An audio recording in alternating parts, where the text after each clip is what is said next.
জিয়া মাসুম বলেছেন, নানা শ্বশুরের সামনে যাওয়া কি জায়েজ আছে?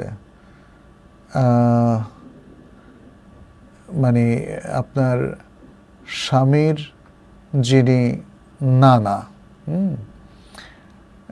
স্বামীর অর্থাৎ শাশুড়ির বাবা আপনার নানা শ্বশুরের সামনে যাওয়া জায়েজ আছে কিনা?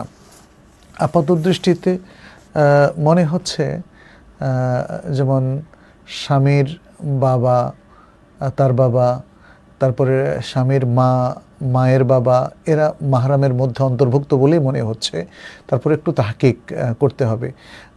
যিনি মাহরাম হবেন তার সামনে যাওয়া জায়েজ হবে, কিন্তু যেমন আপনার খালু শ্বশুর সামনে যাওয়া জায়েজ হবে না। আমি জাস্ট উদাহরণ দেওয়ার জন্য বললাম, কারণ খালু শ্বশুর আপনার জন্য মাহরাম নন।